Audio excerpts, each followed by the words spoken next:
Assalamu alaikum everyone. How are you all? I hope every one of you is fine. I am here with another lecture. My lecture number is 129 for class 10th, जिसमें हम लोग unit number 16 chemical industries जो कि last unit है इस standard का, इस class का, हम उसके बारे में बात कर रहे हैं। And talking about the chemical industries, हम लोग मुख्तलिफ़ किस्म के केमिकल्स की प्रोडक्शन के बारे में बात कर रहे हैं। अपनी प्रीवियस कुछ वीडियोज़ में मैंने आपको बताया था about the production of sodium carbonate, जो कि हम सोलवेज प्रोसेस को यूज़ करते हुए सोडियम कार्बोनेट को प्रोड्यूस करते हैं।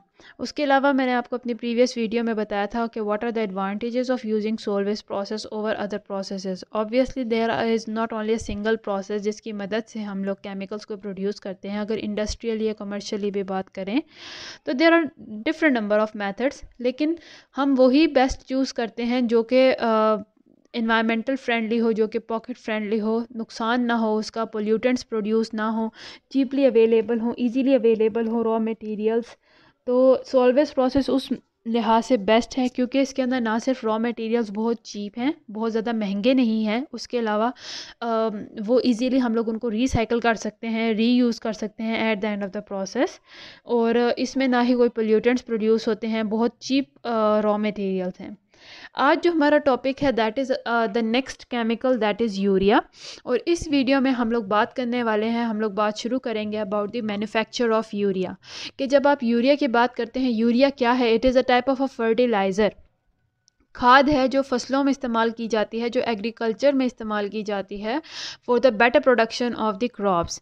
तो अगर हम उसके देखें कि वो किस तरह से प्रोड्यूस होती है, इंडस्ट्रियली किस तरह से प्रोड्यूस हो सकती है, तो हम लोग अब उसके बारे में पढ़ने वाले हैं। यूरिया के बारे में अगर बात करें तो व्हाट इज़ यूरिया, जैसा कि मैंने आप लोगों को बताया कि urea is a fertiliser. Fertiliser की कौन सी कैटेगरी है? It is nitrogenous fertiliser. Nitrogenous fertiliser का मतलब क्या है कि it consist of nitrogen in it, और ये बहुत ज़्यादा इंपॉर्टेंट होती है for the better growth of crops, क्योंकि नाइट्रोजन जो है एक न्यूट्रिएंट है जो क्रॉप्स को अवेलेबल को चाहिए होता है फॉर बेटर ग्रोथ। तो ये जब हम लोग यूरिया को यूज़ करते हैं तो उससे न्यूट्रिएंट्स मिलते हैं प्लांट्स को, उनकी एक खुराक के तौर पे ये यूज़ होता है। अगर हम लोग यूरिया की बात करें, it consist of almost 46.6% of nitrogen. इसके अंदर out of all the substances, all the elements that are present inside the urea, 46.6 यानी almost half of that is nitrogen. अगर हम इसकी अपीयरेंस की बात करें, it is white crystalline compound, white colour का कंपाउंड है। अगर सॉलिड फॉर्म में देखते हैं, क्रिस्टल बने हुए हैं उसके, so it is a white crystalline compound. It is highly soluble in water. जब आप इसको वाटर के अंदर मिक्स करते हैं तो बहुत अच्छे तरीके से उसके अंदर डिज़ोल्व हो जाता है, उसकी सोल्यूबिलिटी बहुत ज़्यादा हाई है in the water. And it is use for the manufacture. ना सिर्फ ये फर्टिलाइज़र के तौर पे यूज़ होता है, बल्कि हम लोग यूरिया को स्टार्टिंग मटेरियल के तौर पर भी यूज़ करते हैं फॉर प्रोड्यूसिंग डिफरेंट केमिकल्स। लेकिन इसका जो 90% use, out of all the urea that is produced, 90% of that urea is used as a nitrogenous fertiliser.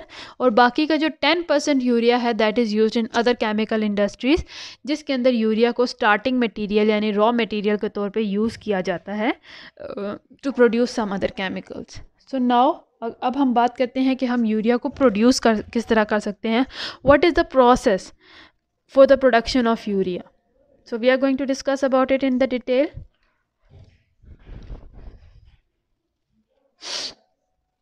सबसे पहले हम लोग बात करेंगे रॉ मटेरियल्स की, कि what are the raw materials जिनको यूज़ करते हुए हम लोग यूरिया को प्रोड्यूस कर सकते हैं। अब हम यूरिया की प्रोडक्शन यानी कि यूरिया के मैन्युफैक्चर के बारे में बात कर रहे हैं।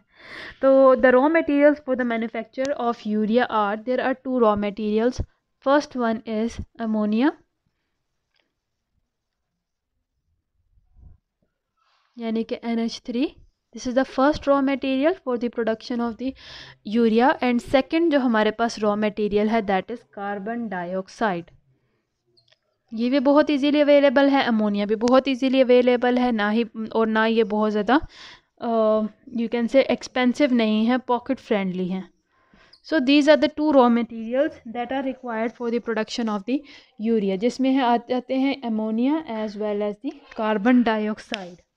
अमोनिया की बात करते हैं। अगर हम अमोनिया को हासिल करना चाहते हैं, ऑब्टेन करना चाहते हैं एज अ रॉ मटेरियल, तो हम लोग हेबर्स प्रोसेस से हम लोग प्रोड्यूस कर सकते हैं अमोनिया को। So what is this process जिसके ज़रिए हम लोग अमोनिया को प्रोड्यूस कर सकते हैं, this process name is Haber's process. Now let us see what is this Haber's process. इसके बारे में हम लोग बात करेंगे, लेकिन बहुत डिटेल में नहीं। इसमें हम लोग क्या करते हैं, एयर की अगर हम लोग बात करते हैं हमारे एटमॉस्फेयर की, तो अगर आपको याद हो उसकी कंपोजिशन के बारे में हमने पढ़ा था। हमने कहा था कि ऑलमोस्ट यू कैन से 78% जो है हमारी एयर जो है इट कंसिस्ट ऑफ नाइट्रोजन। उसके अंदर बहुत हाई अमाउंट है नाइट्रोजन की। तो अगर हम लोगों को हेबर्स प्रोसेस को यूज़ करते हैं, ऑब्वियसली अमोनिया के अंदर एक नाइट्रोजन का एटम है और 3 हाइड्रोजन के एटम्स प्रेजेंट हैं। तो इसका मतलब है जब हमें अमोनिया बनाना है तो हम लोग एयर में से, हवा में से, अपनी एटमॉस्फेयर में से 1 पार्ट लेंगे नाइट्रोजन का अपनी हवा में से, और 3 वॉल्यूम्स हम लोग लेते हैं हाइड्रोजन के। जिस तरह के आप यहाँ पे कॉन्सेंट्रेशन देख सकते हैं, एक नाइट्रोजन के साथ 3 हाइड्रोजन के एटम्स हैं। तो ऑब्वियसली अगर आप 1 पार्ट लेंगे नाइट्रोजन का तो उसके साथ आपको 3 पार्ट्स ऑफ हाइड्रोजन की ज़रूरत है। अगर 2 पार्ट्स होंगे तो वो अमोनिया बनाने के एक काबिल नहीं होंगे। फॉर एग्जाम्पल, अगर हम लोग कहते हैं हम 1 ग्राम ऑफ नाइट्रोजन लेते हैं तो हमें 3 ग्राम ऑफ हाइड्रोजन लेना पड़ेगा, 1 ग्राम ऑफ नाइट्रोजन। उससे ट्रिपल अमाउंट लेनी पड़ेगी so as to produce ammonia from it. हमने दोनों ले लिए, नाइट्रोजन भी ले लिया, हाइड्रोजन भी ले ली है। एंड देन वी विल किस तरह से हम लोग हाइड्रोजन हासिल कर सकते हैं, we will obtain hydrogen by passing methane and steam over heated nickel catalyst. हम लोग निकल कैटलिस्ट लें, हीट अप करें उसे, जिसकी वजह से पूरा प्रोसेस बहुत तेज़ होगा। तो उसके लिए हाइड्रोजन की अगर मैं बात करती हूँ, नाइट्रोजन मैंने कहा है कि we will obtain it from the air, हम इसे अपनी एटमॉस्फेयर में से हासिल कर सकते हैं। In the case of hydrogen हम लोग लेते हैं methane. Methane is a natural organic compound जो कुदरती तौर पे हमें मिलता है।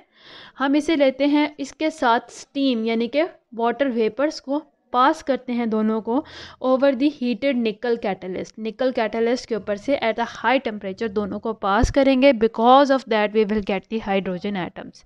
अब एक तरफ हमारे पास एयर में से नाइट्रोजन एटम्स आ गए, एक तरफ दूसरी तरफ हमारे पास आ गए हाइड्रोजन गैस। अब हम लोगों को जब दोनों मिल गए हैं अपने प्रोडक्ट्स रॉ मटेरियल्स, अपने रिएक्टेंट्स, तो we will pass it over. ये जो यहाँ पे निकल कैटलिस्ट की बात हो रही है that is for the production of hydrogen. अब अगर मुझे पूरा ये अमोनिया बनाना है तो मैं क्या करूँगी, I will take nitrogen that is obtained from the air, जिसमें जो हमने हवा में से लिया है, it is in the form of gas. इसके साथ जब मुझे यहाँ से हाइड्रोजन मिली है, आई विल टेक, यहाँ पे 2 एटम्स हैं नाइट्रोजन के, तो ऑब्वियसली मुझे 6 एटम्स लेने हैं, उससे ट्रिपल लेने हैं हाइड्रोजन के। 3 मॉलिक्यूल्स मैंने ले लिया हाइड्रोजन के गैस के। उसके बाद I will mix them with each other. Mix करने के बाद I will maintain the temperature at a higher degree that is 450 degree Celsius. Atmospheric pressure बहुत हाई रखना है, दैट इज़ 200 एटमॉस्फेरिक प्रेशर। दोनों को एक दूसरे के साथ कंबाइन करेंगे। यहाँ पे जो कैटलिस्ट चाहिए होता है दैट इज़ आयरन। यहाँ पे जो आपके पास कैटलिस्ट रिक्वायरमेंट होगी that will B iron. Iron की मौजूदगी में हाई टेम्परेचर 450 डिग्री सेल्सियस को रखते हुए, हाई प्रेशर 200 एटमॉस्फेरिक प्रेशर रखते हुए, जब हम नाइट्रोजन और हाइड्रोजन को एक दूसरे के साथ मिक्स करेंगे तो because of the presence of catalyst, the higher temperature and the atmospheric pressure, it will be converted into the ammonia. ये नाइट्रोजन और हाइड्रोजन एक दूसरे के साथ मिलके अमोनिया का मॉलिक्यूल बना देंगे। ये जो प्रोसेस है पूरा, this process it is called as Haber's process. You must not confuse the Haber process, यानी कि यहाँ पे टू प्रोसेसेस को डिस्कस किया है। One process is for the production of hydrogen, जिसका अभी प्रोसेस का नाम नहीं मैंने इसमें लिया, और इसमें हम लोग मीथेन और स्टीम को लेके निकल की मौजूदगी में हायर टेम्परेचर पे एक दूसरे के साथ मिक्स करते हैं, निकल के ऊपर से गुजारते हैं, तो हमें हाइड्रोजन एटम मिल जाता है। दूसरा क्या है, ये जो पूरा रिएक्शन है दिस इज़ हेबर्स प्रोसेस, जिसमें हमने एयर में से नाइट्रोजन को ऑब्टेन कर लिया। इस प्रोसेस से हमने हाइड्रोजन को ऑब्टेन कर लिया। दोनों को एक दूसरे के साथ मिक्स करेंगे at a higher temperature of 450 degree Celsius, at a higher atmospheric pressure of 200 atmospheric pressure, और दोनों को जब एक दूसरे के साथ मिक्स करते हैं तो वी विल गेट अमोनिया। ये हो गया हमारा पहला रॉ मटेरियल अमोनिया, जिसको हमने हेबर्स प्रोसेस से हासिल किया था। Talking about the second raw material that is carbon dioxide. Carbon dioxide तो इजीली अवेलेबल है हमारी एटमॉस्फेयर में। तो हम उसको यूज़ कर सकते हैं for the production of the urea. तो यहाँ तक अभी बात हो गई है रॉ मटेरियल्स की। Next I am going to discuss with you about the process that is involve, किस तरह से पूरा प्रोसेस होगा कि जिसकी मदद से हम लोग जो है यूरिया को प्रोड्यूस कर सकते हैं। So I am going to discuss with you in the this next topic with you.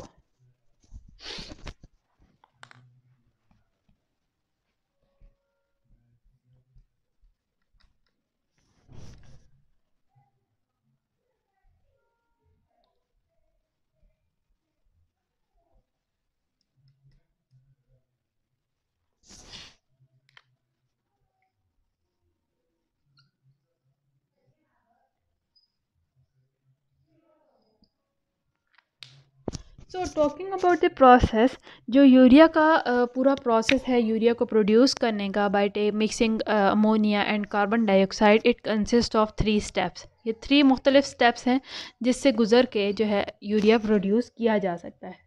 सबसे पहले स्टेप के बारे में बात करते हैं। The very first step is reaction of ammonia and carbon dioxide. जो हमारे रॉ मटेरियल्स हैं, हम उन दोनों को एक दूसरे के साथ अगर रिएक्ट करवाते हैं तो this is the first step of the process of manufacture of urea, जिसमें हम लोग अमोनिया और कार्बन डाइऑक्साइड को एक दूसरे के साथ रिएक्ट करवाने वाले हैं। हम लोग कार्बन डाइऑक्साइड को लेते हैं, उसको पास करेंगे हम लोग अमोनिया से, लेकिन अमोनिया यहाँ पे किस फॉर्म में होगा? It will be present in the liquid form, not in the solid form. क्या करेंगे हम लोग? अमोनिया को लेंगे लिक्विड फॉर्म में, उसके ऊपर से पास करवाएंगे यानी कि गुजरवाएंगे कार्बन डाइऑक्साइड को, और यहाँ पे जो आपने प्रेशर रखना है that will be higher, high pressure रखना है ताकि अमोनियम कार्बोनेट बन सके। So now let us have a look at the reaction. We will take 2 molecules of ammonia, उसका रिएक्शन हम लोग करवाएंगे, इसको हम लोग मिक्स करवाएंगे कार्बन डाइऑक्साइड के साथ। अमोनिया जो है हम लोग लिक्विड फॉर्म में लेंगे, मोल्टेन फॉर्म में है, कार्बन डाइऑक्साइड गैस उस मोल्टेन लिक्विड के ऊपर से पास करवाएंगे at a very high pressure, और टेम्परेचर भी हाई रखेंगे, हीट प्रोवाइड करेंगे। बिकॉज ऑफ दैट ये दोनों एक दूसरे के साथ मिलेंगे and they will produce ammonium carbonate. It will be like this, NH2, 2 ammonia के मॉलिक्यूल्स हैं, ठीक है, एक है NH2 यहाँ पे आ गया, फिर COONH4। अगर आप देखते हैं इसका केमिकल इक्वेशन को कि वेदर इट इज़ बैलेंस्ड और not, you can check. Nitrogen 2 थे यहाँ पे, 1 नाइट्रोजन 2 नाइट्रोजन, हाइड्रोजन 2 3 ज़ा 6 थे, 2 + 4 6 हाइड्रोजन, कार्बन 1 था और ऑक्सीजन 2 थे। सो this is the ammonium carbonate. जिस वक्त आप जो है अमोनिया और कार्बन डाइऑक्साइड को एक दूसरे के साथ पास करवाते हैं एट अ हायर प्रेशर, तो ammonium carbonate will be produced. This is the first step जिसमें अमोनियम कार्बोनेट बनेगा। अब हम लोग जो है नेक्स्ट स्टेप क्या है कि हम अमोनियम कार्बोनेट से यूरिया को फॉर्म करेंगे, यूरिया को बनाएंगे। So we will see how urea will be formed. So this is the second step of urea formation, जिसमें हम लोग अमोनियम कार्बोनेट को इस्तेमाल करते हुए हम यूरिया को प्रोड्यूस करेंगे। सो नाउ लेट अस सी कि क्या प्रोसेस है। सो जब हम लोग अमोनियम कार्बोनेट को लेते हैं, उसको हीट अप करेंगे। हीट अप करने से क्या होगा? वो इवेपोरेट होगा with the help of steam.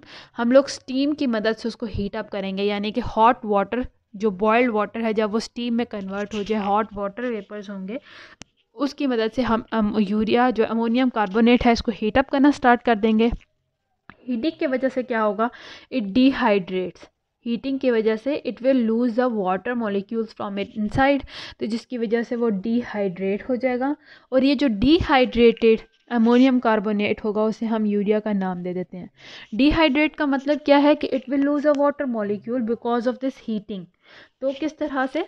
This will be our starting material NH2 COO NH4, ये हमारा स्टार्टिंग मटेरियल है। इसको हमने हीट अप किया। हीट अप करने की वजह से क्या होगा? हीट अप किससे करना है? With the help of this steam. It will lose a molecule of water. कहाँ से मॉलिक्यूल लेगा? यहाँ पे हाइड्रोजन 4 थे, 2 हाइड्रोजन एटम्स यहाँ से निकलेंगे और 1 ऑक्सीजन एटम ये वाला वो पिक कर लेंगे। सो दे विल प्रोड्यूस H2O। पीछे हमारे पास क्या रह गया? यहाँ पे NH2, इसके ऊपर कोई असर नहीं है। फिर C, पहले डबल O था, अब क्योंकि एक O निकल चुका है फॉर द वाटर मॉलिक्यूल, पीछे यहाँ पे ये O निकल गया, पीछे क्या रह गया? N, और H4 में से 2 हाइड्रोजन एटम्स जो हैं निकल चुके हैं फॉर द वाटर मॉलिक्यूल। पीछे कितने रह गए? 2 water or 2 hydrogen atoms. So this product after losing ammonium carbonate जो है जब वो अपने अंदर से ही एक वाटर के मॉलिक्यूल को लूज कर देता है, वो डिहाइड्रेट हो गया है, तो ये जो प्रोडक्ट बनता है it is called as the urea. This is how we produce urea. So यहाँ पे आपने देखा कि सेकेंड स्टेप में ही यूरिया फॉर्मेशन हो गई है, but the whole process consist of 3 steps. So now it means that we have one more step जिसके ज़रिए हमें यूरिया को गुजारना है ताकि हम हासिल कर सकें यूरिया को properly in the pure form. So now let us have a look at the third step.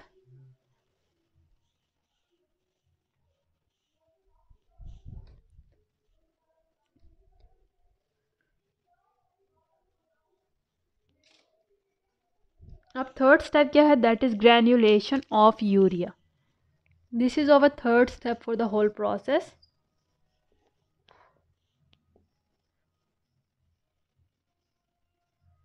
जिसमें हम लोग ग्रैन्यूल्स बनाएंगे, यानी कि सॉलिड फॉर्म में लेके आ रहे हैं यूरिया को. तो ग्रैन्युलेशन ऑफ यूरिया, इसमें क्या करेंगे, इस स्टेज पे जो लिक्विड यूरिया है it is evaporated to form granules. यहाँ पे पहले स्टेप में, यानी जो सेकंड स्टेप था, इससे पिछला स्टेप था, उसके अंदर आपने देखा था कि अमोनियम कार्बोनेट को हीट अप किया. हीट करने की वजह से it will lose a water molecule, तो वो क्या बन गया, यूरिया बन गया. अब जाहिर सी बात है वो हीटेड है, इसका मतलब क्या है, वो लिक्विड फॉर्म में है.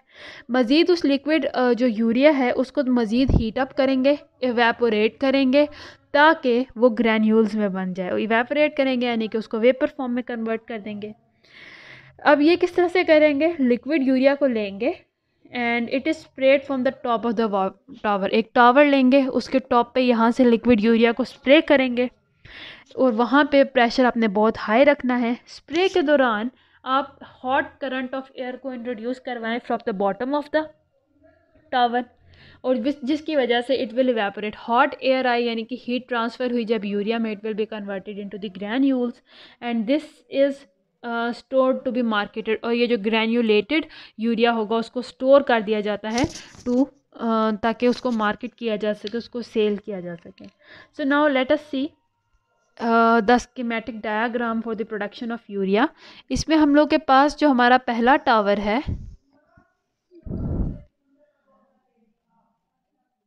this tower is called as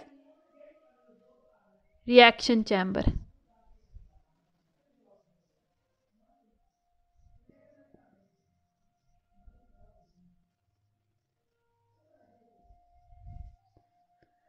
पहला है हमारे पास रिएक्शन चैम्बर है, दूसरा हमारे पास टावर है दैट इज इवेपोरेटर,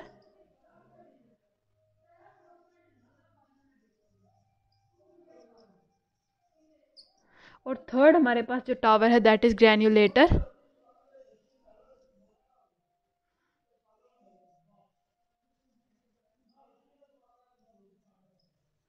और इसके बाद यहाँ पे स्टोरेज बॉक्स है, यानी स्टोरेज एरिया, जहाँ पे हम लोग स्टोर कर देंगे जो हमारा यूरिया प्रोड्यूस हुआ था. सबसे पहले हम लोग क्या करते हैं, यहाँ पे अमोनिया को, मैंने आपको जिस तरह के शुरू में बताया था, अमोनिया हमने लेनी है लिक्विड फॉर्म में और उसके ऊपर से हम लोग कार्बन डाइऑक्साइड गैस जो है वो इंसर्ट करेंगे. अमोनिया ली, यहाँ पे उसके ऊपर से कार्बन डाइऑक्साइड गैस को पास करवाएंगे इनसाइड द रिएक्शन चैम्बर.